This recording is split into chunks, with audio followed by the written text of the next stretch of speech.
Sí, sí, a mí me parece además interesante la pregunta que planteas y llevarla, digamos, un paso más allá, creo, Javier y Fernando, Sí, de la línea específica de la cinematografía, porque me parece que planteas una pregunta especialmente bien planteada cuando hablas del audiovisual en general, es decir, que el hecho de que de una determinada crisis sanitaria como la que hemos vivido y que puede ser que tenga, digamos, nuevos brotes y que nos encontremos en periodos de futuras cuarentenas. Es probable que ocurra a lo mejor durante algún tiempo.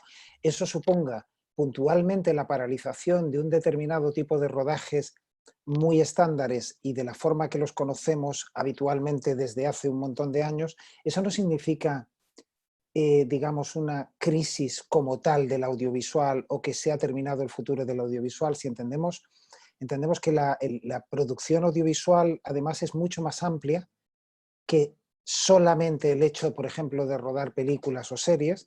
Realmente, más bien, creo que la reflexión que podemos hacer es que el audiovisual está más presente que nunca. Hay más audiovisual y el audiovisual como medio de comunicación, trascendiendo lo que es el formato cinematográfico, sino que el audiovisual realmente, de hecho esta forma que ahora estamos teniendo de comunicarnos, de relacionarnos, de dar clases, por ejemplo, o de asistir a seminarios o de hacer charlas, es audiovisual también.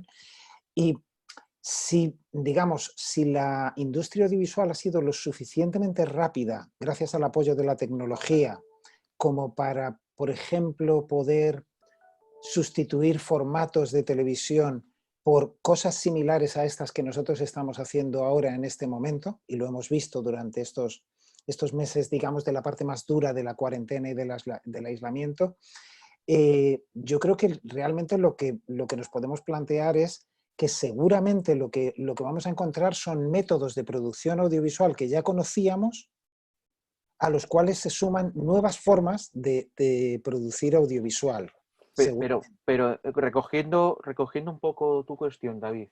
Entonces, aparte del cine como lo hemos conocido antes, porque ya hay que hablar antes de la pandemia, después de la pandemia, ¿no? Esto es, yo me imagino que es algo que diremos ya toda nuestra vida, lo que lo hemos vivido, es, rodamos de una manera con su actor, con su actriz, o más con muchos efectos VFX y demás, que eso en la escuela tenemos bastante gente que puede dar fe de ello. Va a unirse todo ello, va a cambiar la forma de rodar. Y Fernando decía, va a ir más al terror, a la comedia. ¿Vosotros creéis que el público está esperando más terror, más comedia? ¿Por dónde va a ir el público? ¿No? Tener en cuenta que los cines están cerrados hace 2 meses, si no recuerdo mal. Ahora en la fase 2, si no recuerdo mal, en esto de las fases se volverán a abrir, pero con un tercio. ¿Cuáles son las ventanas de exposición? Yo el otro día, ya sé que enhebro mucho la pregunta hasta que la hago, pero para que hablemos sobre estas cuestiones, y vuelvo a reiterar, cualquier duda que queréis plantearos en el chat, yo la consulto, les paro los dos y la consulto en ese momento, no hay problema. Pero a lo que voy, hace años sales de la iglesia, cuando era presidente de la academia, el otro día cuando lo hablaba con Fernando, dijo que teníamos que centrarnos en las ventanas visuales. Todo el mundo se rió de él. Bueno, no es que se rieran, le echaron en los perros encima y casi que un poco tiempo después dejó de ser presidente de la academia. ¿Cuáles son las ventanas que como profesionales vamos a ir enfocados? Y sobre todo para nuestros alumnos que nos están escuchando ahora mismo, ¿cuál es su futuro? ¿Cuál puede ser ese planteamiento de qué guión puede funcionar? Que eso no lo sabe nadie, ya lo tengo claro, pero qué ideas pueden funcionar, qué formatos y por dónde puede ir el asunto del mundo visual, que yo creo que está más vivo que nunca porque se ha construido más que nunca en el mundo mundial. Y pongo ya solo un ejemplo y os dejo ya atacar. La película El Hoyo, película española ganadora de Sitges, ha sido número 1 mundial en Netflix y número 1 en Corea del Sur. Eso nunca lo hubiéramos podido hacer de no ser por plataformas como Netflix. Ahí lo dejo. Bueno, enlazando con una parte de lo que planteas, digamos, el si en la pregunta que planteas, que más que una pregunta es una intervención como tal, o sea que es que creo que es interesante porque no es simplemente lanzar una pregunta, sino aportar nuevos elementos a la charla o nuevo argumentario. Con respecto a, digamos, si ha habido una forma de rodar anterior y va a haber una posterior, a ver, realmente yo creo que la va a haber, en tanto en cuanto tiene que haber un proceso de adecuación. Creo que a determinados departamentos, por supuesto a producción, le afecta, es decir, se crean una nueva serie de formas de actuar en los rodajes, igual que algo que en principio uno no se da cuenta en caer en muchos casos, ¿no? Afecta directamente probablemente al departamento de peluquería, afecta directamente, por ejemplo, al departamento de maquillaje.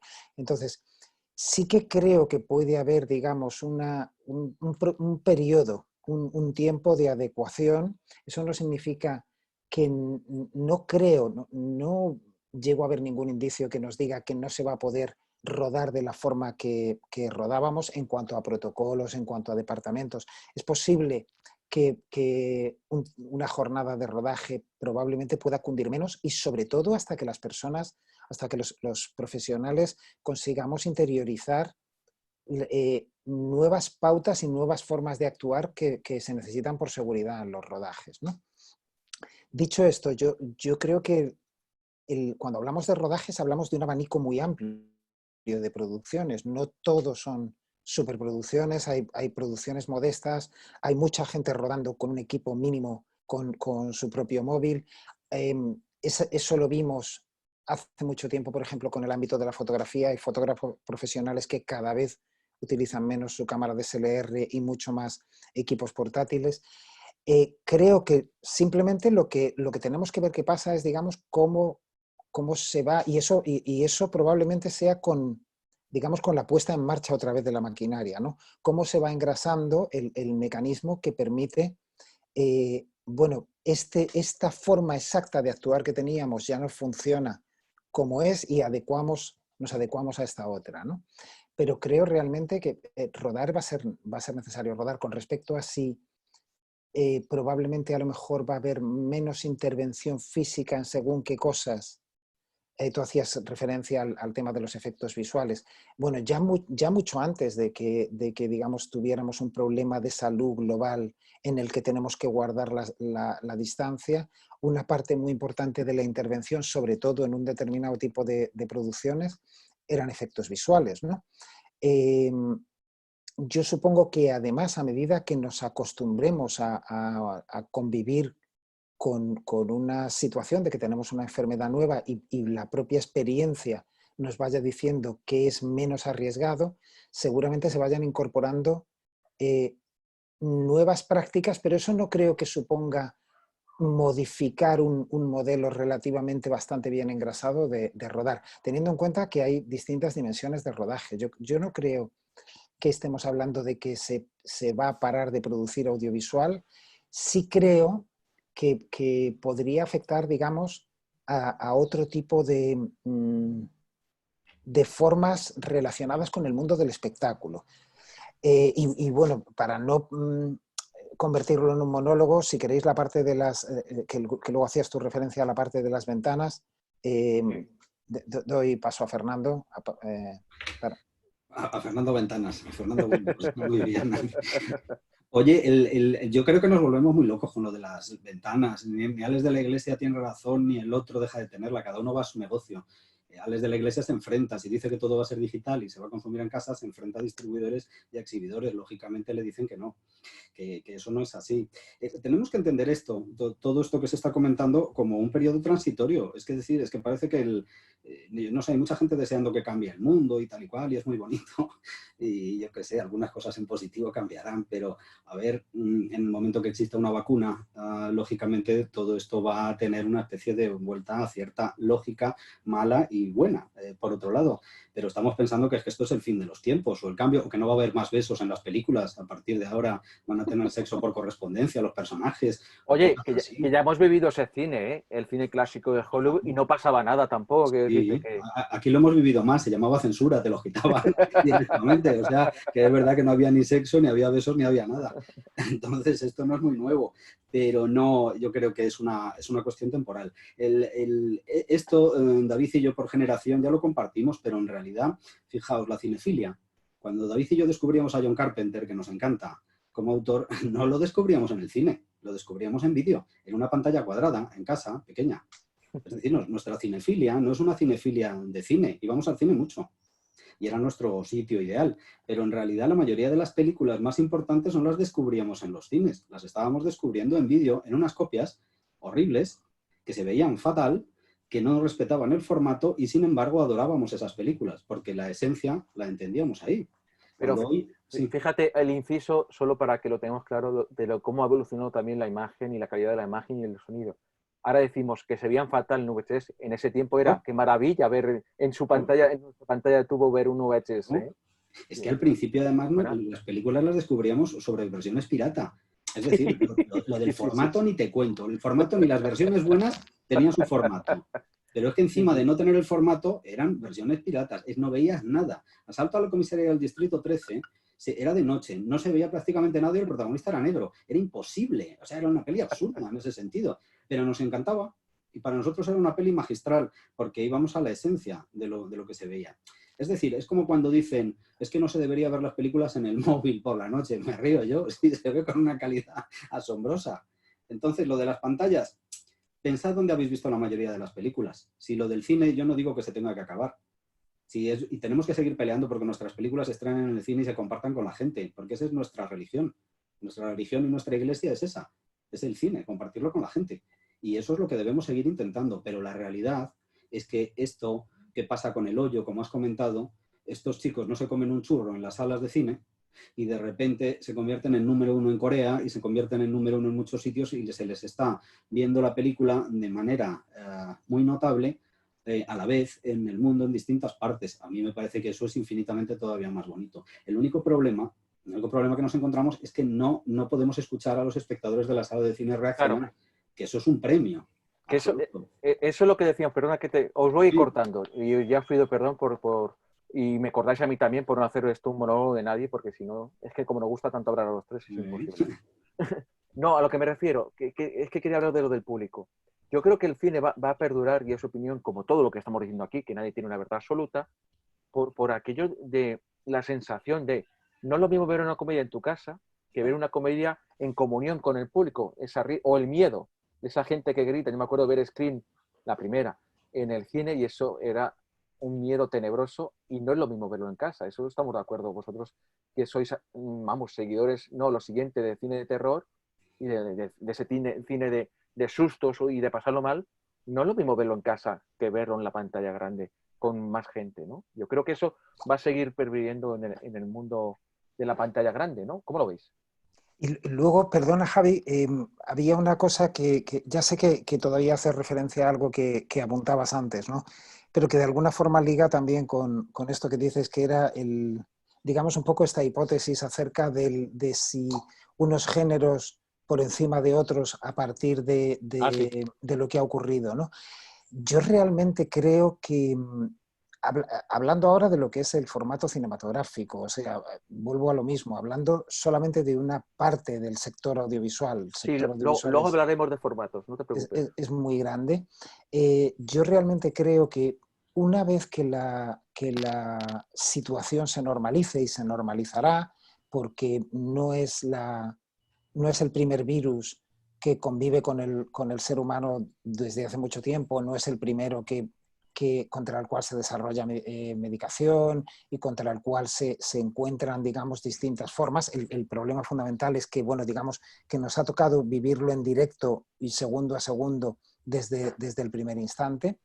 Yo creo que lo que ocurrirá como ha ocurrido siempre, es decir, que las personas, porque hablamos del público y todos somos público, independientemente del papel profesional que juguemos en el audiovisual, todo el mundo somos público, ¿no? Y querremos seguir viendo variedad de temas, de géneros y de tramas.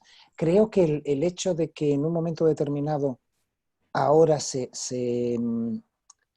pueda hablar más de unos géneros concretos y de unas tramas concretas puede tener más que ver con lo puntual de estar viviendo la situación en este mismo momento bajo unas circunstancias muy determinadas, que es con todo el mundo en cuarentena, en su casa, con una, digamos, actitud psicológica que te predispone a estar de una determinada manera, pero yo creo que a medida que se, entre comillas, con todas las comillas que se le pueda poner, se vaya normalizando la situación, lo más probable es que en cuanto a géneros, tanto si es comedia como si es cualquier otro género, lo más probable es que, creo yo, que se produzca cualquier género, cualquier estilo. Creo que el estar muy centrados en géneros que de alguna manera nos hacen olvidarnos de lo que estamos viviendo o nos permiten hacer una lectura psicológica de lo que estamos viviendo, pertenecen más al ámbito de los medios de comunicación en general, más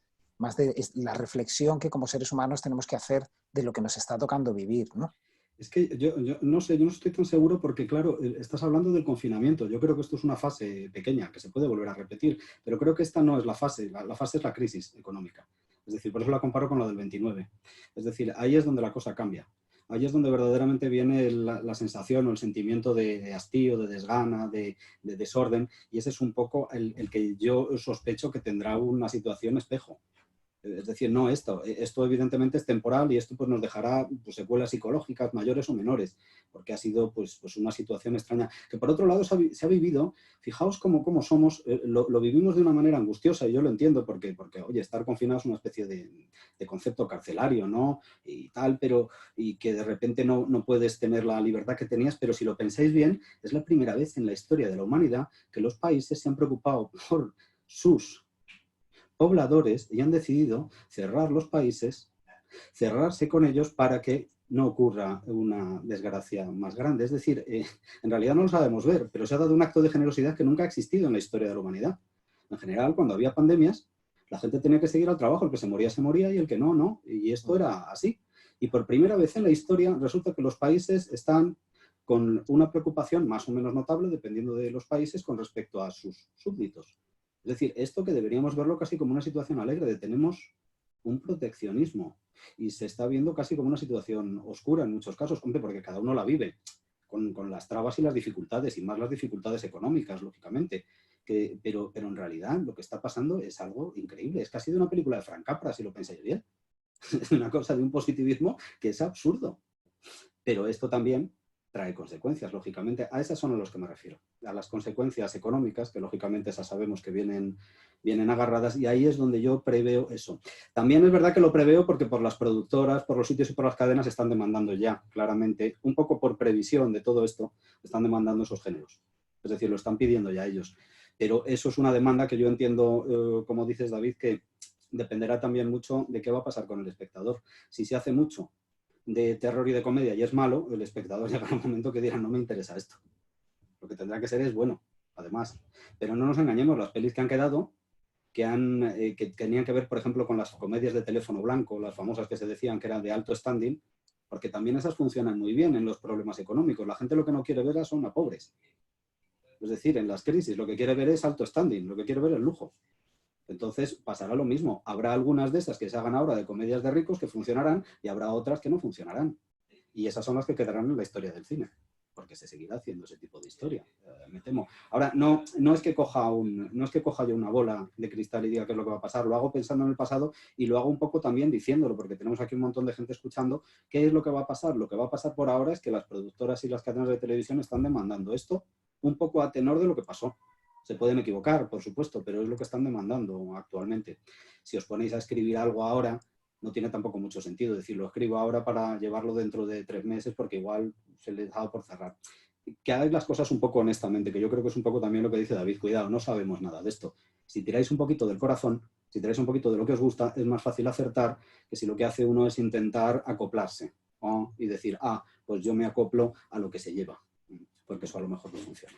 Yo creo que eso que hablas, añadiendo del corazón, va un poco ligado a hacer lo que siempre hemos hecho. Si lo haces con corazón, si lo haces con comedia, al final más o menos el resultado es óptimo. No quiere decir que el resultado sea voy a tener muchísimos espectadores, sino que el resultado es una gran película, ¿no? Quiero decirte que la gente quiere pasar un momento de no pensar en sus problemas, ¿no? Totalmente. Sobre y todo puede ser en terror, puede ser en comedia, y al final puede ser un drama, porque al final siempre decimos, es que un drama. A la gente también le gusta llorar en el cine, no nos engañemos ahora. Claro. Eso es así. Totalmente, pero que no lloren por un confinamiento. No, Es decir, porque eso es un problema que tenemos ahora, y es que casi todo es, voy a hacer cosas que tienen que ver con el tema y con mi propio, esta mañana lo hablábamos con el grupo de HND, es decir, se ha llevado mucho esa comedia del confinado, del tal, del, bueno, llega un momento que tampoco lo tragas tanto. Es que es autorreflexivo, como decía David, es del propio momento, y eso sí que es una cuestión pasajera. Entonces, tampoco nos apetece esto. Vamos a hacer cortos ahora así, con estas pantallas y todos grupos de A4. Pues no sé, como no seamos muy originales con eso, no va a funcionar. de hecho, y por sacar otro tema, y volveremos al cine, que yo ya sabéis que también, pero por sacar otro tema que quería David de nuevos formatos y que también quiere Fernando, que lo hemos debatido para crear este programa / masterclass o charla entre amigos, que me gusta más. Sí. Por ejemplo, las promos que ha hecho Antena 3 en estos días de confinamiento, estos 2 meses, son muy buenas, muy acertadas. No sé si lo habéis podido ver alguno de vosotros dos o cualquiera de nuestros compañeros que nos están escuchando. Hubo una en que es un país, no sé qué, no sé cuántos, muy bueno, y al final era un clan que es la tele que quiere este país. Y ahora han hecho una nueva con Queen, con la voz de Matías Prats, con la voz de el de La Sexta, no me sale ahora, pero Ferreras, ¿vale? Que también funciona bien. Yo lo miro siempre desde la vista de un profesor de montaje. O sea, está muy bien montado, pero si veis, que es a lo que voy, sacaban sitios muy reconocidos de toda España. Y siempre aéreos, con un dron y con demás, de decir, ¿cómo mola este país? Cosas que normalmente no podíamos, no, normalmente no, que no podíamos ver en ese momento porque estábamos confinados, como de sacar lo mejor de nosotros mismos como país y todo eso funciona, la tele de este país, ¿no? Lo digo porque la publicidad en estos 2 meses, sí, llevamos ya 2 meses confinados, también ha jugado un papel muy importante. Quiero decir que no se ha parado la publicidad. Se han estrenado campañas en mitad del confinamiento. Se han estrenado, por ejemplo, y me acordar siempre que el primer anuncio después de estar confinados era un anuncio de Orange, que eran solo rótulos y demás, pero ya lo habían hecho. Quiero decirte que no se paró. Y eso es un formato que puede ir bien también a nuestros alumnos. Quiero decirte Es el que la branded publicidad, eso es. el branded content que estábamos hablando, y que sobre todo a eso ya os remitimos a la masterclass que se dará con respecto a la pieza promocional que se hizo del CED, que es uno de los juegos de mejor diseño del branded content. Entonces, de eso va un poco esto, y es cierto, la publicidad sí ha pegado una bajona, lógicamente, los productos que no se podían vender no se anuncian, pero se han utilizado esos espacios para el consumo de la propia marca, es decir, para la imagen de marca con contenido tipo Campofrío, que siempre sabemos que es emotivo, habla de todos somos muy fuertes y tal, y está ahí. Pero bueno, lo explica mejor David, porque además tiene que engancharnos con la masterclass famosa del branded content. Sí, bueno, yo creo que eso que planteas, Javi, tiene que ver mucho precisamente con lo que comentábamos, ¿no? Que yo no sé si nosotros, en gran medida por edad y también digamos, por background y por historia, a veces se habla de audiovisual pensando solamente en cine, pero que realmente el audiovisual es muy amplio y está toda la industria de la televisión, el audiovisual aplicado a la formación, el audiovisual como medio de comunicación para la formación, para la investigación. Dentro de eso en concreto, justo hablabas tú de la publicidad. Lógicamente la publicidad nos demuestra que, independientemente de la caída que haya tenido, nos demuestra cómo una vez más volvemos a esa idea inicial que comentábamos al principio de la charla, que el audiovisual no se para. Incluso no teniendo muchas cosas que vender en una primera etapa de la cuarentena / encierro, confinamiento que hemos pasado, aún así el audiovisual lo que hace es, digamos, dar un mensaje de, bueno, mantengámonos unidos, mantengámonos seguros. Es decir, que el audiovisual es mucho más amplio y, de hecho, puesto que además hablamos a gente que busca un futuro profesional en el audiovisual como futuro profesional es mucho más amplio que el pensar en vivir de cine. Hay mucha gente que está en el cine, que está trabajando en publicidad, que está trabajando en televisión. La gente que escribe cine puede escribir publicidad, puede escribir series, puede escribir documentales, puede escribir manuales que a su vez sirvan como formación y que utilicen el vehículo del audiovisual, ¿no? O sea que realmente, cuando hablamos del audiovisual, de lo que hablamos es de un lenguaje completo, dentro de los cuales una de sus formas es el cine, y lo que sí es interesante de eso, y es en la línea en la que creo que apunta más Fernando, es cómo hace bastante tiempo la publicidad se dio cuenta de que es mucho más fácil conectar con alguien intentando no darle el mensaje de venderle algo, sino intentando contarle una historia. Básicamente lo que hace la publicidad es adoptar los envoltorios o la forma de la narrativa para, independientemente de que sea dar un mensaje sobre una cadena de televisión, como en el ejemplo que tú ponías, Javi, o por ejemplo lo que nosotros hicimos con la imagen de marca de la escuela, justo el cortometraje que terminamos justo unos días antes de que ocurriera todo esto y se cerrara todo y nos fuéramos, digamos, al confinamiento.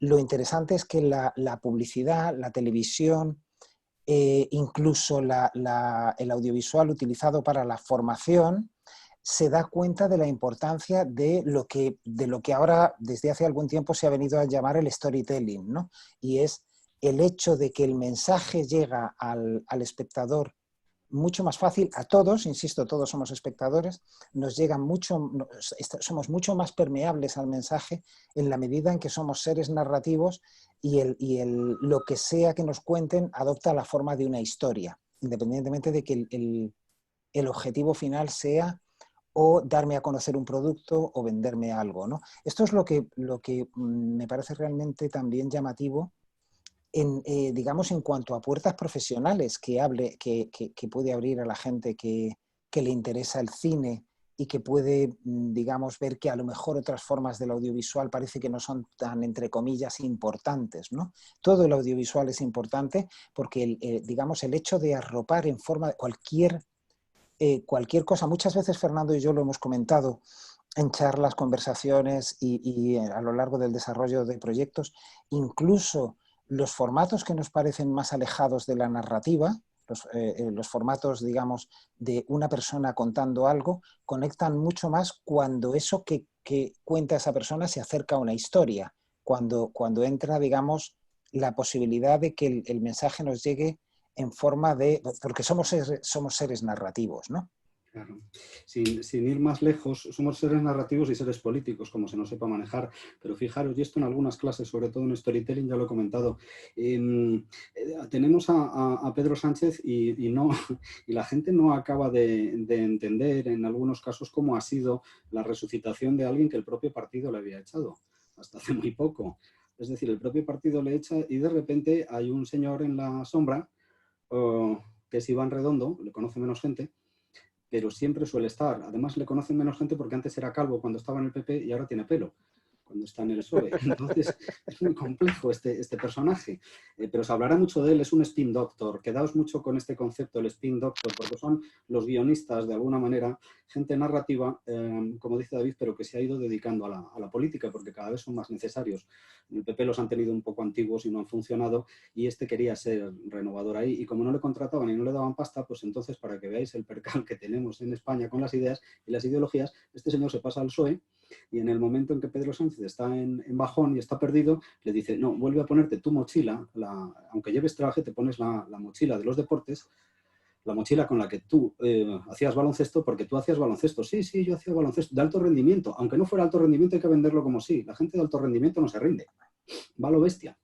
Entonces hay que recuperar eso. Y poco a poco con ese storytelling consiguió que se le volviera a votar y saliera, porque era el ave fénix. Había salido de las cenizas y, ostras, el partido le vuelve a poner en su sitio, y no solamente eso, cuando la acaba de echar hace unos meses, y no solamente eso, sino que de repente se nos vuelve prácticamente el presidente del gobierno, a tropezones y de distintas formas, pero está ahí. Si pensáis que por el otro lado no hay nada, vamos con el querido Abascal, que lo tiene mucho más rápido porque su séquito es bastante más fácil. Se pone el sombrerito de Hernán Cortés. Es decir, está vendiendo un storytelling, está vendiendo una idea de conquista entendida como reconquista. Si veis, al final, detrás de todo, hay eso.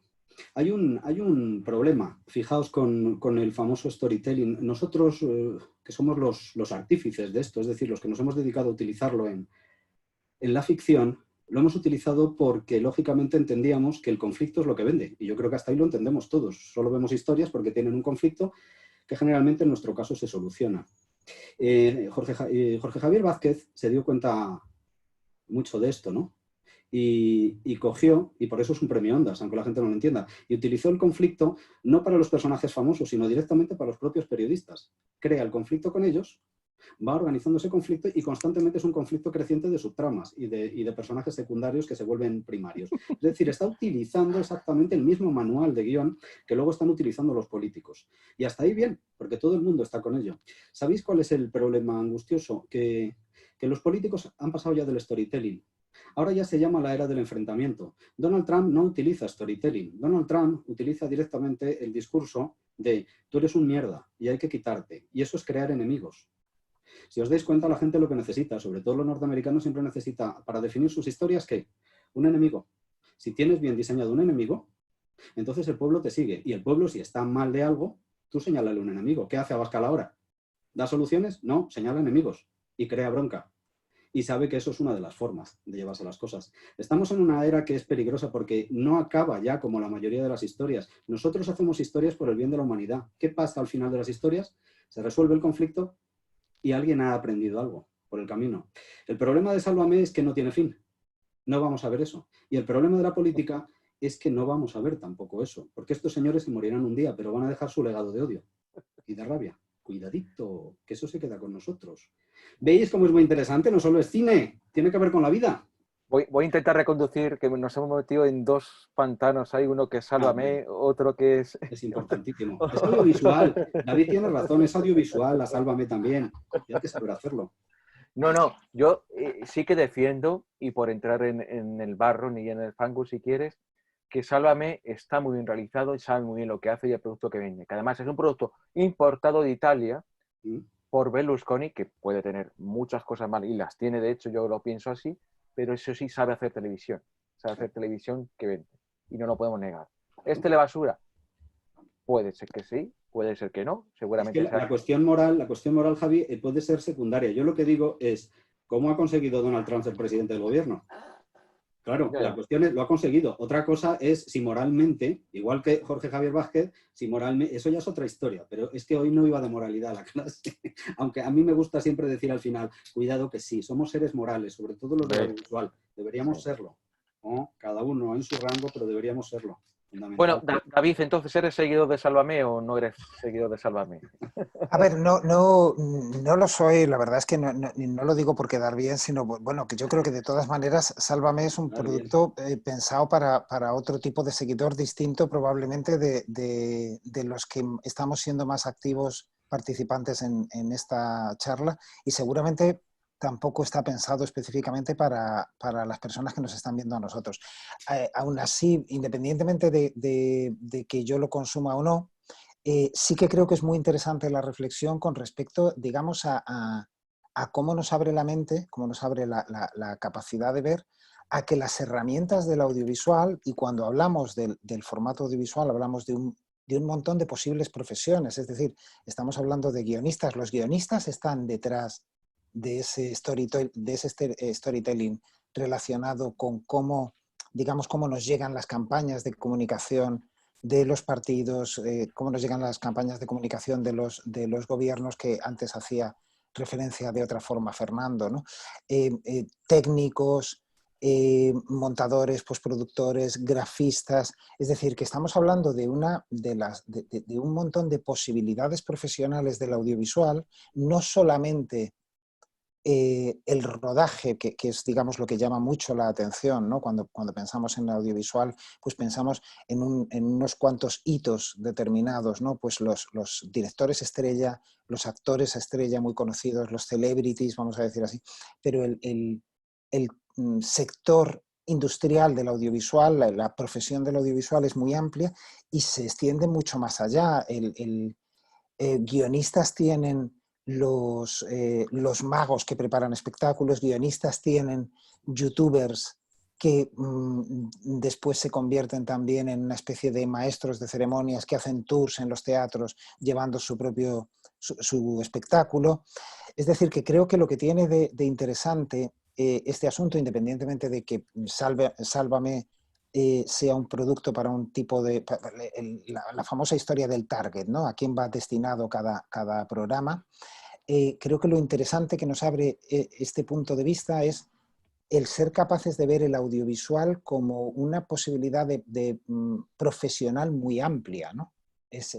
Un guionista es alguien con un abanico de posibilidades para trabajar muy grande. Un realizador es alguien con una capacidad de empleabilidad muy grande. Un técnico, sea de postproducción, tú lo sabes bien, Javi, porque tú en el pasado has trabajado precisamente en el ámbito, no solo ya de los formatos de la tele en los que estabas, sino en el ámbito de la postproducción. Entonces, digamos que creo que es interesante cómo, independientemente de lo que a cada uno nos guste de la tele, el entender que la tele, internet, esta multiplicidad de ventanas de la que antes hablabais, ¿no? Lo único que hacen es abrir nuevas posibilidades de empleabilidad y de trabajo de las personas que les interesa. Porque yo creo, perdona por cortarte, David, porque yo creo que ahora mismo, antes, ahora y en el futuro, la salud del audiovisual, hablo del audiovisual, del todo, español, es muy buena. Ahora mismo hay mucha gente creativa, mucha gente haciendo cosas muy bien y no vivimos un hoyo de creatividad, bajo mi humilde opinión, sino tenemos series diarias, que eso hace los años 90 las importábamos de Venezuela. Y tiene una calidad bastante buena para lo que es una serie diaria, que para aquellos que no lo sepan, alumnos o demás, es un curro importante, que es una batalla importante. Porque yo, por ejemplo, he hecho Amar en tiempo revuelto, se dice 2 temporadas y sé lo que es esos pum, pum, pum, pum, pero está bastante bien conseguido, por lo menos el desarrollo de personajes. Además, en Amar tenéis un compañero y amigo que es Tirso, que es guionista o jefe de guionista, no recuerdo bien. Sí, sí, el coordinador. Tenemos La Casa de Papel como ejemplo clave de series, pero vamos, hay un montón de series con una tremenda calidad. Tenemos series para TEN, como es la de la Noruega, Fernando, que la de las chicas... Scan, qué rica serie. Scan, sí. Scan, que ha venido importada de Noruega. Incluso los noruegos han dicho, la habéis tratado tan bien, mejor que nosotros que creamos la serie. Y es que eso habla muy bien del audiovisual español. O sea, muchas veces nos sentimos pequeñitos, nos sentimos muy Paco Martínez Soria, nos sentimos muy Alfredo Landa, de que no somos nada en el panorama audiovisual y somos muchos. Y algo muy grande, de verdad. No hace falta nada más que pensar por qué coño Netflix en toda Europa se ha centrado en ahí irse a la vuelta de la esquina, a Tres Cantos, ahí ha puesto la gran sede. Claro. Ahí ruedan las series para toda Europa. No solamente las nuestras, sino las series para toda Europa. Por eso se han venido ahí, porque, vale, por un lado porque hay creatividad, no nos engañemos, también por otro lado porque rodamos muy rápido y somos más baratos, ¿eh? Es decir, también es por esto, por eso somos más rápidos. Y rodamos bien, no rodamos significa bien, que rodamos bien. Claro, es que, a ver, La Casa de Papel te puede gustar o no, pero está rodada cojonudamente para los tiempos que tiene. Hombre. Es alto nivel. Si lo dice hasta Stephen King, amigos, que está encantado. Y no podemos decir, estos están vendiendo optimismo porque es lo que les toca. No, porque lo creemos de verdad, porque tenemos datos, porque están ahí los datos, de verdad. Somos una potencia en publicidad, que hay como los Oscars de publicidad, cada año nos llevamos un montón de premios por la creatividad en publicidad, otro ámbito que podemos hablar de él. Quiero decir... Que además, vale, perdona, es muy interesante esto, porque de alguna forma conecta con lo que antes decíamos, ¿no? Y es, me gusta o no me gusta un determinado formato, un determinado género, y eso muchas veces lo que pasa es que como espectador tendemos a asociarlo con es bueno o es malo.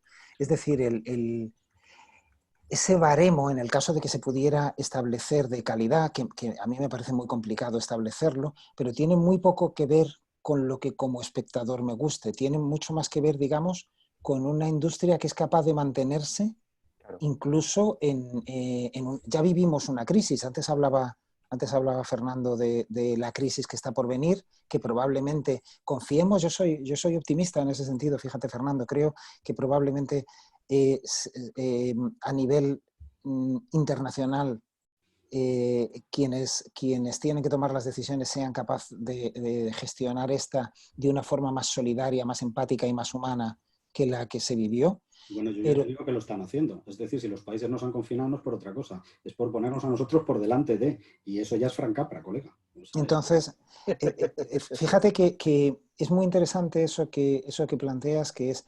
desvinculemos la idea de lo que me gusta como espectador del audiovisual de esa idea de calidad. El baremo de calidad no tiene nada que ver. O sea, la calidad de los informativos es muy buena. Cuando hablo de calidad me refiero al nivel de producción técnico, a la cantidad de recursos empleados, independientemente de que a mí me gusten los informativos de una cadena o de otra, o la calidad de un programa, vamos a decir, pongamos por caso, de Sociedad / Corazón, es una calidad muy alta. Hay una cantidad de medios empleados, una cantidad de horas dedicadas, y aquello funciona como una maquinaria.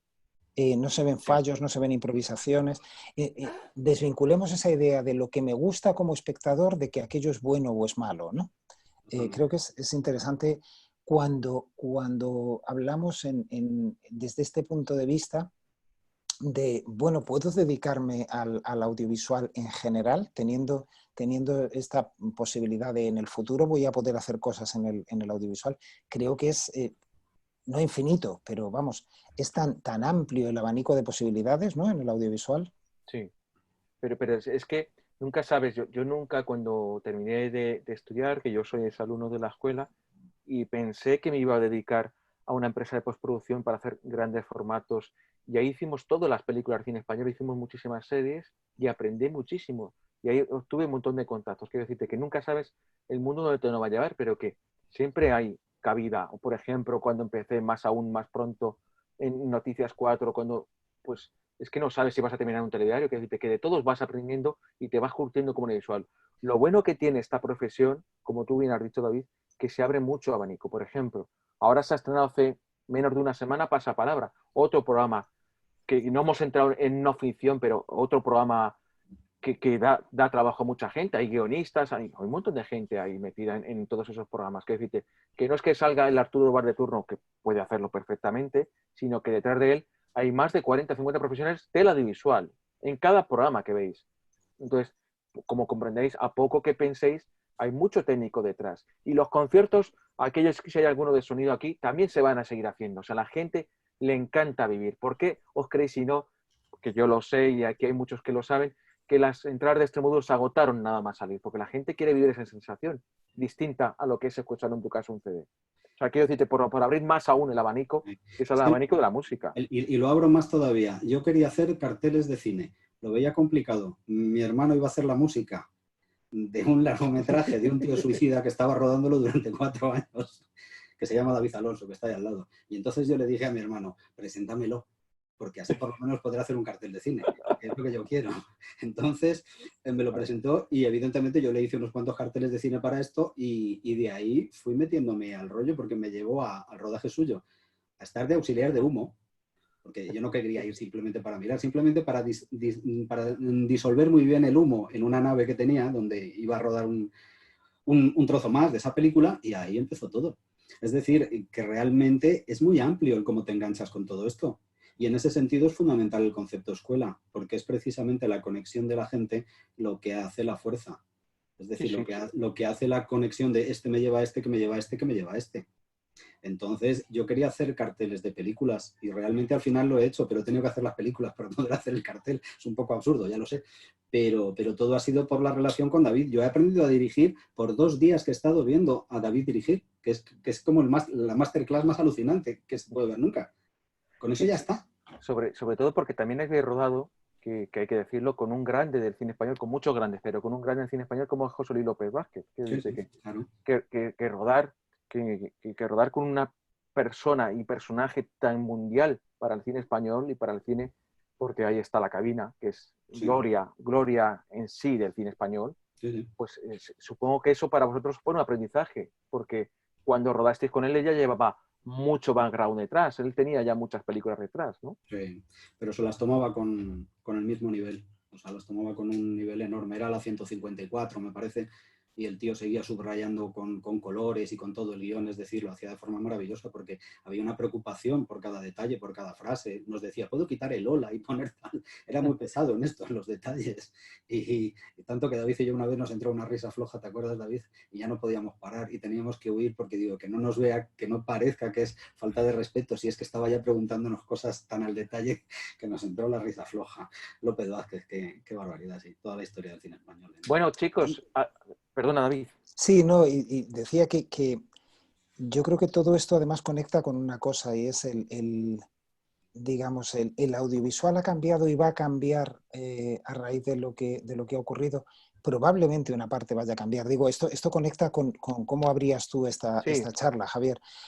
Porque en realidad si pensamos la cantidad de cambios tecnológicos que hemos vivido en los últimos 30 años, cada uno de esos cambios ha hecho que cambie el audiovisual.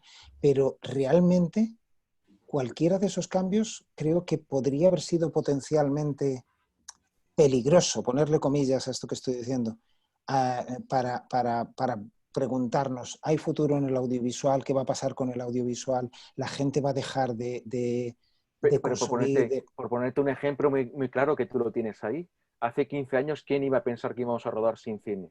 ¿Quién iba Exacto, por sin el ejemplo. fotograma? Y que se iba a acabar los laboratorios y demás. No, ahora tenemos un montón de técnicos, el dice, no sé qué, el no sé cuántos, incluso muchos más de los que teníamos antes.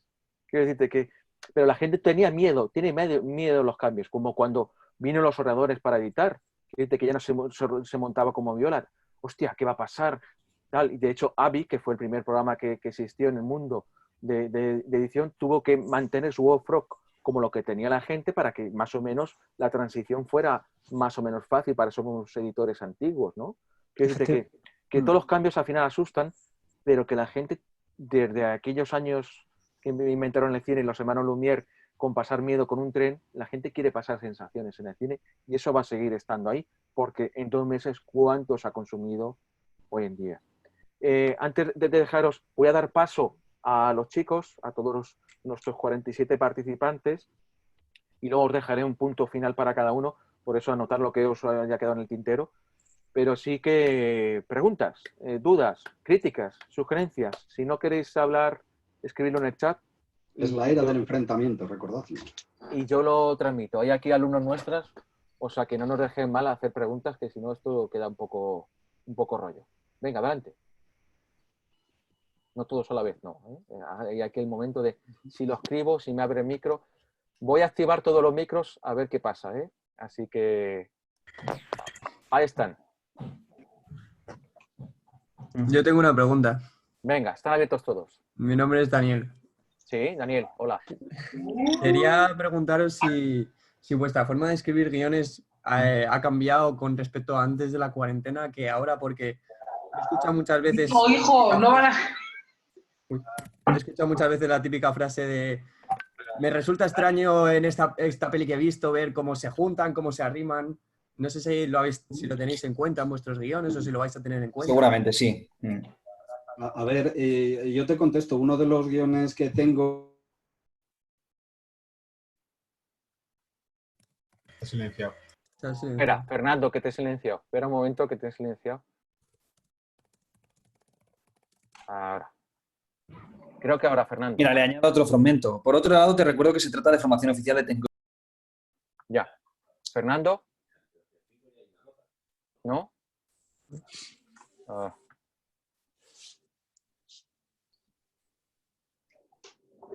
A ver. David, tú sí estás abierto, ¿no, David? ¿Se me oye? Sí. Sí. Y Fernando Vale. creo que también. ¿No? Vale. Bueno, cada uno podría darte cada guionista que le preguntaras o cada persona que se dedica a escribir te daría una respuesta distinta, porque yo creo que lo que planteas tiene que ver en una parte con, digamos, muy directamente con lo que uno escribe por motivación propia. Entonces, en lo que tú escribes por motivación propia, yo diría que es muy normal que la situación que...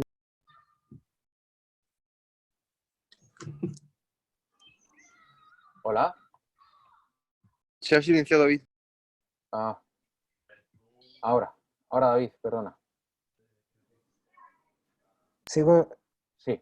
Ya no estoy silenciado. Vale. Entonces, te decía que creo que cada uno te daría una respuesta distinta, porque si hablamos de lo que uno escribe por motivación propia, seguramente es lógico que lo que en ese momento estás viviendo te afecta y te hace escribir. No creo que te haga escribir de una forma distinta en cuanto a técnica de escritura. No creo que tenga que ver con la técnica de la escritura. Creo que tiene que ver más, digamos, con la forma o con lo que en ese momento percibes como importante / urgente, ¿no? De todas maneras, añadiría otra segunda parte de la respuesta a tu pregunta, y es que hay que tener en cuenta que hay mucha gente, la mayor parte de la gente que se gana la vida escribiendo, escribe por encargo, bien sean formatos, bien sea ficción, bien sea no ficción. Entonces, en ese sentido, creo que la escritura que se puede ver más, vamos a decir, entre comillas, ponle todas las comillas que quieras, afectada por la situación de la cuarentena y de la epidemia, es aquella que tiene que ver con la inmediatez de los medios de comunicación, con los formatos de no ficción, con lo que tiene que ver con noticias o con formatos como los hemos visto en la tele, que nacen justo a la luz de la situación que se está viviendo. Pero no creo que, digamos, tenga por qué afectar directamente. Es decir, no creo que dentro de 9 meses, dentro de un año, dentro de 2 años, y aunque ahora nos parezca un horizonte de ciencia ficción, 2 años van a llegar, y la mayor parte de los que estamos aquí probablemente sigamos estando, no creo que estemos hablando de que no se vuelva a ver determinados comportamientos, entre comillas, normales en la ficción. En la ficción y en la no ficción los veremos. Creo que te puede afectar en un proceso de escritura puntualmente desde el punto de vista psicológico, algo que estás viviendo, y no creo que necesariamente en la técnica. Pero insisto, lógicamente esa respuesta, cada uno que tú le preguntaras te daría una respuesta distinta. Creo que hemos recuperado a Fernando. Sí. A ver. Fernando. Fernando, manifiéstate. Ya estoy. Ahora. Esto es. Y ahora me veis y todo. Sí. Es que he sido expulsado porque están intentando que no diga nada, porque saben que soy peligroso y esto se utilizará en mi contra. Bueno, se utilizará en la contra vuestra. A ver, esto que comentabas, a mí personalmente, en un guión que tengo ahora, que estoy haciendo una reescritura que me han pedido, coincide que había una enfermedad pequeña que estaba como de fondo y ahora se ha convertido un poco como en futuro. Es decir, como que si yo veo ahora mismo, si esa película se hiciera dentro de un año, hablo de este virus en términos de pasado. Es decir, simplemente lo adaptas. Ahora, en sí mismo, yo no he intentado darle vueltas, un poco lo que decía David, yo no he intentado darle vueltas a crear a raíz de esto. En todo caso, reutilizar cosas que ya tenías, que tenían sentido, que a lo mejor puede ser que tengan más sentido ahora. Es decir, que puedan funcionar más ahora. Pero escribir específicamente para esto, yo creo que, fijaos, las cosas tiene que pasar el tiempo. Tenemos que tener un poco como de distancia histórica, ¿no? Que esa sensación se haga la digestión. Porque escribir o inventar según lo estás viviendo, yo creo que no es tan funcional. A mí, desde luego, no lo es. Si lo buscáis en plan oportunista, yo creo que generalmente no funciona. ¿Cuántos cortos se han hecho sobre el confinamiento y cuántos verdaderamente son buenos? Es que son poquitos, ¿eh?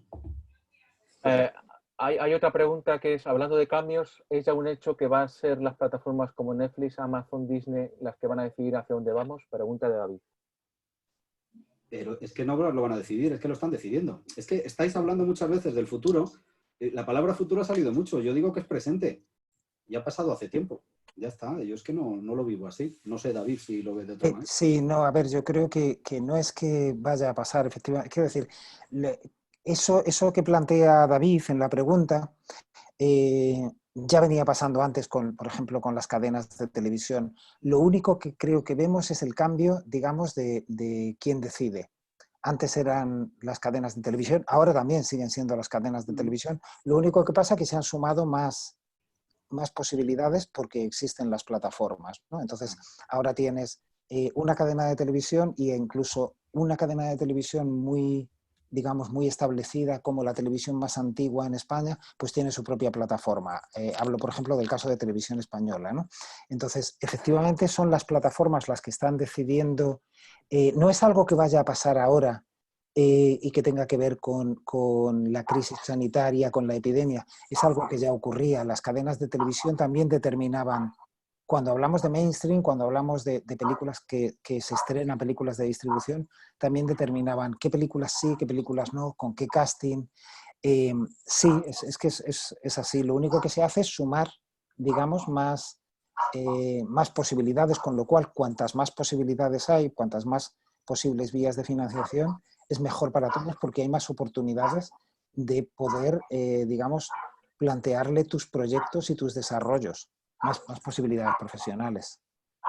Tenemos otra pregunta, que es: la situación del COVID ha truncado varios rodajes y parece que va a seguir así un tiempo a corto plazo. ¿Es el momento de apostar por animación, corto o medio plazo? Hombre, no lo sé, pero la animación, me imagino que son ganas de que ocurra. Cuando alguien hace esta pregunta, lo que quiere es que sea así. Lo que pasa es que, fijaos, la animación no se puede hablar de corto o medio plazo, la animación es a largo plazo, es un proceso muy largo. Es decir, tú no puedes decidir voy a hacer una serie de animación y pensar que estrenamos como las de imagen real con cierta agilidad, ¿no? El proceso de la animación es largo, a no ser que te lo plantees de una manera económica, o ese concepto de animación.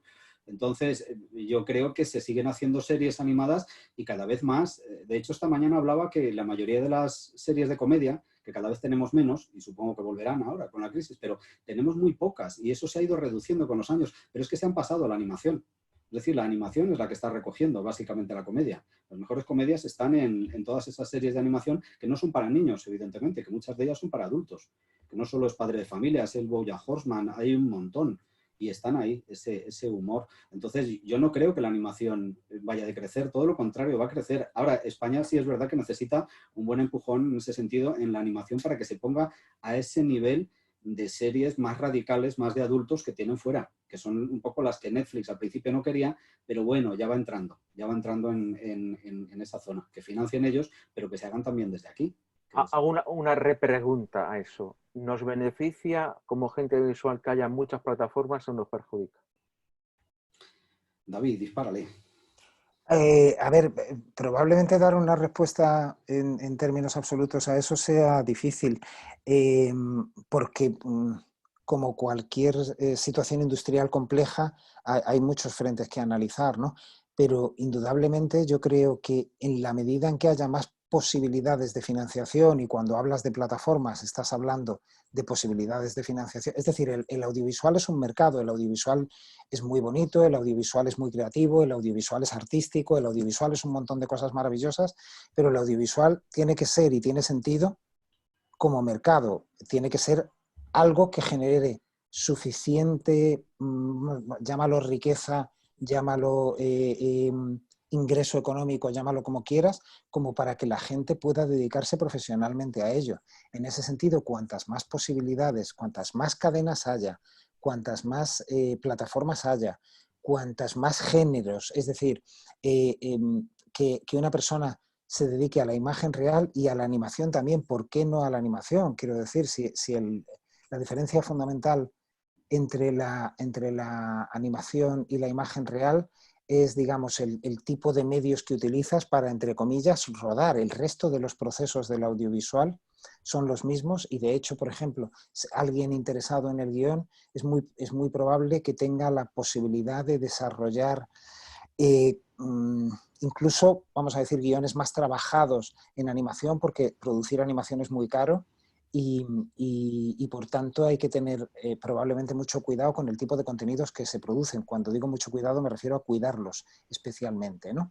Entonces, dentro de que yo no me atrevería a dar una respuesta absoluta a lo que planteas, yo diría que cuanta más posibilidad haya de posibles vías de financiación, pues sí, tanto mejor, no solo ya plataformas. Estabais hablando de la animación y yo estaba pensando, por ejemplo, en el canal TED, que os sonará de charlas magistrales, supongo, y si no lo habéis visto nunca como consumidores, os recomiendo que veáis el canal, visitéis la página de TED y el canal de YouTube de TED. Pues TED tiene una división en la que produce piezas de animación muy breves y la hace, digamos, con fines educativos / formativos, y está empezando ahora a producir en asociación con alguna que otra plataforma, capítulos de, entre comillas, ficción de animación para proveer de contenido de formación, pues contenido que tiene que ver con la tecnología digital, con las TIC, con la programación, a la cantidad de consumidores que hay continuamente conectados a Internet, ¿no? Entonces, no solamente creo que cuantas más plataformas haya, seguramente mejor, porque hay más posibilidad de producir, y no olvidemos que intento tener siempre este punto de vista de la producción es lo que lo mueve todo, ¿vale? Sino que seguramente cuanta más multiplicidad de posibilidades para, digamos, impactar con el audiovisual, tanto mejor para todos. No tenemos ya más preguntas, tenemos que ir cerrando, ya se nos ha ido el tiempo, la verdad que ha pasado el tiempo volando. Entonces os pediría una última reflexión para aquellos que son estudiantes nuestros, para aquellos... Javi, perdona, que hay alguien que dice en el chat que tiene una pregunta. Pues venga, Razvan. adelante. Razvan Andrei. Entonces no me despido. Digo, no sé si hay posibilidad de Sí. más. Sí. ¿La escribes o te busco? Espérate que te busco, perdóname. Para activarte el micro, que siempre es mucho mejor que escribirla. Un segundo. Estás abierto. Hola, ¿se me oye? Vale. Tenía una pregunta cuando hablamos de los formatos y la pantalla, es una pregunta cortita, pero hablamos de que antes pues se iba más al cine, ¿no? Las televisiones en casa eran más pequeñas, se disfrutaba más la experiencia grupal en el cine, ¿no? Cada vez hemos ido a pantallas quizá más grandes, con más definición, y en cuanto al sonido igual, ¿no? Hemos ido a equipos estéreo, que sí, envolventes, 5.1, y ya no se va tanto al cine quizá como, al menos en el ámbito de consumir el cine en casa. Cada vez el terreno de las plataformas lo ha ganado, de ver películas en el móvil. Te voy a hacer una pregunta antes de dejar a Fernando y a David que contesten, si me la quieres responder. ¿Eres fan de las películas de cómics y demás?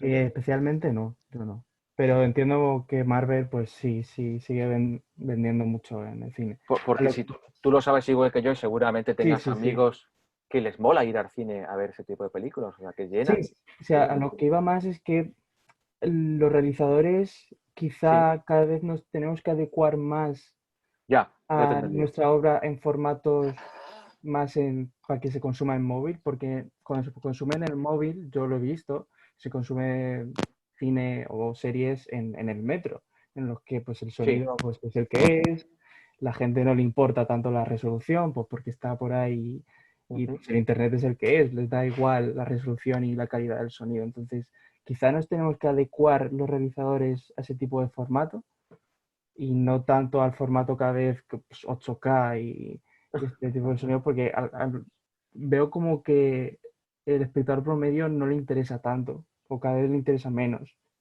esa espectacularidad. Me encanta tu pregunta, porque es verdad que mucha gente en el metro, cuando vimos en el metro, que volveremos a ir en el metro, veía series y estoy ansioso de escuchar las opiniones de vosotros dos, Fernando, David. Muchas gracias por la pregunta. Yo vuelvo, Razvan, a lo que os comenté al principio. Nosotros la cinefilia nos venía de verlo en unas pantallas horribles con una calidad espantosa. Vuelvo a lo de siempre, a la gente no se le engancha a lo mejor tanto por la calidad. Si tú tienes una cosa con una calidad enorme, pero es un pestiño y no te transmite nada, pues eso no va a funcionar nunca. Es decir, nosotros comprábamos igual que vosotros, me imagino, cosas que os emocionen y que os gusten, que no tienen que ser pequeñas, que pueden ser grandes. Que una escena de superhéroes te viene un plano secuencia de esos chulísimos, pues es encantador y es emocional. Pero eso no significa que no se pueda ver en el móvil, porque en realidad la calidad del móvil es enorme. Ahora, que vamos a tener que hacerlo peor, que vamos a tener que hacerlo más cutre, no lo creo. Pero si tú haces un corto muy cutre, mal iluminado y es emocionalmente potente, estarás salvado. Indudablemente, estarás salvado. Pero yo os diría que no lo pongáis como segundón. Es decir, estarás salvado si tú lo has improvisado. Se aceptará, sí. Ahora, si tú podías hacerlo bien, entre hacerlo bien y hacerlo mal, ¿por qué hacerlo mal? técnicamente te educamos, lógicamente, en hacerlo bien. Y yo creo que es lo suyo, ¿no? Hacerlo bien en contenidos y hacerlo bien en forma. No debería estar una cosa reñida con la otra. No sé. David. Sí, no, yo creo que al final esa pregunta que planteas, yo creo que se ha venido haciendo, bueno, desde luego la recuerdo desde que empezó todo lo que se empezó a llamar cine digital con la alta definición y cuando realmente entraron en casa, mucho antes que en el móvil, en las televisiones, la posibilidad de ver contenidos en HD y se empezó a hablar del cine digital. Yo de todas maneras creo que la cuestión fundamental está en no entender que un audiovisual es más importante que otro, que uno de una determinada forma de exhibición es un audiovisual de primera y el otro es un audiovisual de segunda. Yo creo que cuando uno aprende, está en el proceso de convertirse en un profesional o cuando ya lo es y durante todo el proceso sigues aprendiendo, realmente cuando sabes realizar o cuando, yo creo que no llegas nunca a saber realizar, ¿no? Pero bueno, estás siempre aprendiendo y cuando vas sabiendo más de realizar, cada aparición de nuevo formato, cada aparición de nuevo soporte, lo único que hace es proveerte de herramientas que antes no tenías. Entonces, la cuestión es que, digamos, yo plantearía esa perspectiva por lo positivo. Digamos que antes a lo mejor solo había la posibilidad de o rodar películas o rodar vídeos con muy baja calidad que tenían una posibilidad de distribución muy limitada. Ahora mismo realmente creo que independientemente de la calidad, de la cantidad de cast, de la resolución del sensor, de lo buena que sea la óptica y por supuesto siempre, indudablemente, cuanto mejor sea la técnica que utilizas, y la tecnología que utilizas, tanto mejor, pero creo que la situación que tenemos lo único que hace es decirnos, bueno, hay un montón de posibilidades, entonces alguien que sabe realizar, no es que sepa realizar para una pantalla de cine y no sepa realizar para una pantalla de móvil, te puede cambiar, digamos, el tipo de lenguaje que utilizas. Hasta cierto punto, yo creo que hasta cierto punto, más en una cuestión de tamaños de plano, fíjate, que en cualquier otra cosa, porque dices, bueno, la gente va viendo los contenidos en el móvil, en el metro, pero llevas unos auriculares puestos, por lo tanto, si haces una buena postproducción de sonido, le estás pudiendo aportar muchas cosas a aquello que estás viendo en el móvil. Yo creo que lógicamente es una duda continua que tenemos y cada vez que aparece una nueva tecnología y tenemos que ser conscientes de que no va a dejar de aparecer tecnología nunca, la tecnología no se va a parar, siempre nos vamos a estar preguntando si lo de antes ya no nos sirve. Lo más probable, creo yo, es que vamos a tener lo de antes sumado a lo que tenemos ahora y a lo que está por venir, ¿no? No sé si he respondido a tu pregunta, pero... Sí. Además, Daniel ha hecho un comentario, creo que muy acertado también, que las pelis que salían directamente para videoclub se realizaban de distinta manera que para cine. Eran películas para televisión, pero vamos, eso tenía una factura, ¿no? No, yo creo que las películas que salían para videoclub es que no había directamente para videoclub. Yo entiendo que te refieres a que algunos editaban a lo mejor TV Movies, que a lo mejor se hicieron algunas ediciones de TV Movies de películas que se fabricaban para la tele y que de repente aquí a lo mejor distribuían en vídeo, pero no, las películas de videoclub en general, la mayoría eran pelis de cine. En todo caso, ya te digo, pues a lo mejor El Diablo sobre Ruedas de Spielberg, pero una película que era para la televisión y aquí en Europa se estrenaba en salas de cine, pero vamos, no... Sí, por ejemplo... Vale, ya lo aclara Daniel, claro. Las TV Movies, sí, cierto. Pero, por ejemplo, fijaros lo que es el mundo del cine, que hay un ejemplo muy claro que además es una peli que me gusta mucho, que tiene sus detractores, pero le gusta mucho a la gente. Dirty Dancing era una película que se plantearon ir directamente a videoclub, ni siquiera estrenarla, fijaros de lo que estamos hablando.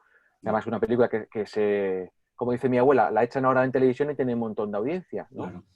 Entonces, al final nadie tiene el secreto del cine. Yo creo que nos tenemos que quedar con lo que ha dicho antes Fernando, que además está en millones de libros de gente que ha hecho muchísimo, que es si eso tiene sentimientos, si eso llega a emocionar, a pasar terror, a llorar, además, eso va a funcionar. Eso es así. Eso es, por ejemplo, La ventana indiscreta que decimos el otro día, Fernando, yéndonos para atrás. La tecnología avanza y yéndonos para atrás.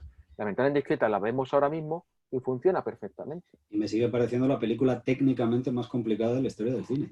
Claro. O sea, sacar adelante esos planos y esa combinación de gentes y lo que ocurre, a mí me parece una verdadera locura. Pero yo creo que, en definitiva, fijaos, el cine tiene que ser, en definitiva, al final un acto de generosidad, un acto humano de preocuparte por cuando escribes, cuando realizas, con lo que sea, de cómo lo perciben los demás. No es un acto de ensimismamiento, en cierta medida, sino es un acto precisamente de generosidad al otro, al espectador. Es decir, cómo lo hago para que le funcione, cómo estar pensando siempre en el otro. En realidad es el ejercicio más empático que pueda existir. Es un ejercicio de pura empatía y de puro querer al espectador, de puro querer un poco a la humanidad, aunque te reviente la humanidad muchísimos días. Es decir, y te carga, pero es un ejercicio puramente empático de cómo lo sienten los demás y así se lo damos, incluidos los autores. Incluidos los que tienen sello de autor que parece que solo hacen lo que les da la gana. Es mentira, un tipo como Almodóvar piensa mucho cómo le llega a la gente. Pero es que además Almodóvar, ahí te apoyo a la moción y sumo 10 más. Acuérdate, como decía, cuando podía salir de casa, que no le paraba a todo el mundo, que iba en el metro escuchando a la gente para hacer esos diálogos. Claro, pues porque él lo que tiene es un cariño asombroso a la gente y a sus reacciones. Claro. Y de ahí se nutre y por eso luego conecta con la gente, precisamente por eso. Entonces, es un ejercicio humanístico que hemos olvidado. Generalmente los directores siempre nos aparecen así, haciendo encuadres y tal, siempre como en la parte técnica. Ya, pero hay algo por encima de todo eso y es que quiero decirle a la gente que tenga un sentido y que resuene. Por eso os digo que hacemos un storytelling para la humanidad y desgraciadamente no así Sálvame y no así nuestros políticos, que desgraciadamente hacen un storytelling para su bolsillo y para su conveniencia. Entonces yo no digo que haya que eliminarlos, yo lo que digo es que nosotros no podemos perder esa franja de la conexión con lo humano, que empieza por los equipos. Y si sabemos más o menos transmitir esto, trabajaremos mejor en equipo, funcionaremos mejor a la hora de trabajar codo con codo, porque en definitiva entenderemos mucho más que esto es un juego grupal, en el sentido grupal humano, de que llegue, y eso no os lo podéis quitar. Tenemos que ir cerrando, lamentablemente. Nos hace falta solo un café y el humo, y era la tertulia de Garci de los 90 que veía mi Lo madre. pongo yo. Es un humo falso, pero bueno. Oye, antes de cerrar, Javi, quiero dejar nada más una... No, sí, te iba a dejar un último momento, no te preocupes. O sea, yo sé que os tengo que avisar con antelación y luego ya cortar. Tu última exposición, Fernando. Lo que quieras poner. No es la última, esa es cuando muera. Por ahora no. Por ahora, estas van a ser infinitas. De esta tarde, vamos. No, las voy a dejar en el chat. Son 3 recomendaciones. Una de un libro para ideas, porque muchas veces me dice la gente, ay, ya sí, pero es que no se me ocurren ideas. A ver, hay que leer mucho para que ocurran muchas ideas y hay que ver mucho para que ocurran ideas. Pero hay un libro que está muy bien que se llama La Epifanía de las 3 de la madrugada, que es una cosa muy jodida para los que somos así creativos, y es que a las 3 de la madrugada no dormimos porque siempre nos vienen las puñadas, las ideitas, y nos maltratan el sueño. Entonces ahora los dejo apuntados los títulos. Ese está muy bien porque nos llena de posibilidades para escribir ideitas pequeñas que se convierten luego en cosas muy interesantes.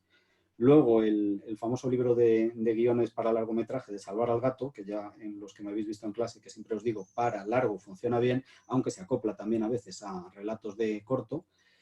Y luego un librito que algunos os he recomendado de Natalia Gisburg, muy pequeño, que se llama Las pequeñas virtudes. Que me parece que nos enseña mucho sobre cómo es vivir en circunstancias que han sido siempre muy pequeñas y cómo se puede tener verdadero cariño y talento a la hora de acoplarse a la vida. Creo que nos ayuda mucho más eso a escribir que realmente ver tanto cine y ver tanta televisión, porque a veces parece que queremos hacer las cosas simplemente por pura imitación. Ya os digo que eso es una parte importante, pero sobre todo si miramos un poquito fuera y empezamos a mirarnos a nosotros y empezamos a mirar a nuestro entorno, no para copiar lo que hay, sino para descubrir verdaderamente la esencia humana, y este libro de Natalia es estupendo, yo creo que os vais armando mejor que con esa sensación de miro una serie y me encanta, miro una película me encanta y quiero hacer eso. No, tenéis que hacer lo vuestro, ¿vale? Y ahí os lo lanzo. Y ya está. Y ya me silencio y muero en directo. Muy bien, perfecto. David Alonso. Bueno, yo simplemente quizá es reforzar la idea que más o menos he intentado que fuera principal en esta charla, ¿no? Y es que el audiovisual es un mundo muy amplio, es un abanico de posibilidades profesionales muy grandes y simplemente que creo que debemos de trascender este mensaje de que el hecho de que hayamos tenido una crisis o tengamos una crisis y vayamos a convivir con ella durante un tiempo determinado, que sin duda va a ser así, me refiero a la sanitaria principalmente, vaya a suponer algún tipo de merma o de perjuicio para el audiovisual. Yo creo que el audiovisual es una forma tan viable y tan potente y más potente que nunca ahora de comunicación, como lo puede ser la escritura, como lo puede ser el contar historias en la narrativa oral, como lo puede ser todas las que conocemos. No creo que todo lo que nos haya pasado como humanidad hasta ahora haya hecho que hayamos perdido formas de narrar. Siempre hemos sumado formas de narrar, ¿no? Entonces, independientemente de que lo que narremos sea ficción o no ficción, creo que el audiovisual es una forma más de narrativa, está con nosotros como el lenguaje, y lo único que hace la tecnología es permitirnos que se sumen más puestos de trabajo al audiovisual y más posibilidades de desarrollarnos como profesionales del audiovisual. Pues nada, hasta aquí ha llegado La paciencia. nuestra paciencia. Bueno, supongo que la paciencia de ellos. Nosotros podemos estar todo el rato. La semana que viene recordad que tenemos otra masterclass un poco más visual y menos de ver los tres bustos parlantes, donde estarán también grandes compañeros y a la vez profesionales, como serían Maya Malonda, Guillermo Porcel, Juan Luis Cabellos, hablando de cómo hicimos esa pieza, que os enseñaremos con el making of y plantearemos todas las dudas, porque creo que, como bien se ha explicado aquí, también oyendo a la gente rodar se aprende mucho, ¿vale? Entonces, no sé si tenéis algo más que decir. Yo no tengo mucho más. Ahí dejo todos los contactos para aquellos que no son alumnos nuestros, pues ahí lo pueden tener. Y muchísimas gracias por asistir y por aguantar, que hemos estado aquí hora y 25 casi y están todos ahí. Los que sois alumnos, esperemos que os haya gustado, que haya sido una cosa diferente a lo que es habitualmente una clase. Y que además en este tipo de clases, que normalmente solo hay un profesor, pues que haya tres, pues siempre es un poco más dinámico, ¿no? Así que nada más. Queremos daros 1000 abrazos a todos en vivo ya, hombre. Eso es. Y nada, que aparte de lo que ha dicho Fernando, que yo también quiero decir que al final el cine es sentimiento, y si tenéis sentimiento y lo plasmáis en la pantalla, eso va a transmitirse siempre. O sea, que seguir creando, que la gente necesita aislarse y ahora más que nunca. Así que necesitamos nuevos creadores. ¡Ánimo! Gracias. Gracias, muchas gracias a todos. Es un placer. Gracias.